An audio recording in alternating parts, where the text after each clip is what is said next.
नमस्कार दोस्तों, स्वागत है आप सबका मेरे YouTube चैनल पर। दोस्तों, आज चर्चा करेंगे कि कुंडली देखकर कैसे पता चलता है कि जातक का प्रेम विवाह होगा या नहीं होगा, उसकी लव मैरिज होगी या नहीं होगी। वो ज्योतिष के कौन से सूत्र हैं, कुंडली में बनने वाले वो कौन से योग होते हैं जो इस बात की ओर इशारा करते हैं कि जातक का प्रेम विवाह होगा। लेकिन दोस्तों, इस जानकारी से पहले मेरी आप सबसे रिक्वेस्ट है कि आपको मेरी वीडियो अच्छी लगे तो मेरी वीडियो को लाइक करें, शेयर करें और मेरे यूट्यूब चैनल को ज़रूर सब्सक्राइब करें और नोटिफिकेशन बेल को भी ज़रूर दबाएं, जिससे मेरी आने वाली वीडियोस की जानकारी आपको मिलती रहे। दोस्तों, मेरे पास बहुत सारे लोगों के फ़ोन आते हैं, बहुत सारे लोग मेरे पास आते हैं। कई बार उनका खुद का ये सवाल होता है कि हमारी लव मैरिज होगी या नहीं होगी। कई बार पेरेंट्स आते हैं अपने बच्चों के लिए पूछने के लिए कि हमारे बच्चों का प्रेम विवाह होगा या नहीं होगा। तो वो कौन से योग हैं जो इसके बारे में बताते हैं। दोस्तों, कुंडली का पांचवा घर, सबसे पहले इसको देखा जाता है। कुंडली के पांचवें घर का संबंध होता है भावनाओं से, इमोशंस से और लव अफेयर से, प्रेम संबंधों से। तो किसी का भी प्रेम संबंध देखना है, उसके लव अफेयर्स देखने हैं, तो उसके लिए उसकी कुंडली के पांचवें घर को देखा जाता है, उसे कंसीडर किया जाता है। अब बात शादी की हो रही है, प्रेम विवाह की हो रही है, तो शादी के लिए घर होता है कुंडली का सातवां, 7th हाउस को देखा जाता है शादी के लिए। और सातवें घर का कारक होता है शुक्र ग्रह। शुक्र शादी का कारक होता है, इसलिए शुक्र को देखना भी बहुत ज़रूरी होता है। और चंद्रमा को देखना भी बहुत ज़रूरी होता है, क्योंकि चंद्रमा होता है मन, चंद्रमा मन का कारक होता है। और कुंडली के 11वें घर को भी देखा जाता है, क्योंकि कुंडली का 11वां घर होता है इच्छा पूर्ति का। किसी व्यक्ति की इच्छा पूरी होगी या नहीं होगी वो बताता है कुंडली का 11वां घर। तो इन सब चीज़ों को देखा जाता है प्रेम विवाह को देखने के लिए।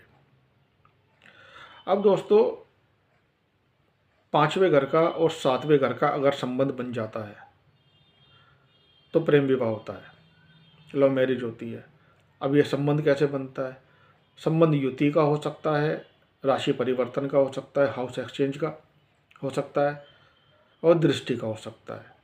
जैसे पांचवें घर का स्वामी और सातवें घर का स्वामी, इनकी युति हो गई है। युति मतलब ये इकट्ठे बैठे हैं एक ही घर में, तो पंचमेश और सप्तमेश की युति हो या आपसी परिवर्तन हो जाए इनका। पांचवें घर का स्वामी बैठ गया सातवें घर में और सातवें घर का स्वामी बैठ गया पांचवें घर में, तो हाउस एक्सचेंज हो गया। तो इस प्रकार के जब योग बनते हैं तो लव मैरिज होती है। ऐसी दृष्टि संबंध भी बनता है। पांचवें घर का स्वामी देख रहा है सातवें घर को, सातवें घर के स्वामी को। ऐसे ही सातवें घर का स्वामी देख रहा है पांचवें घर को, पांचवें घर के स्वामी को।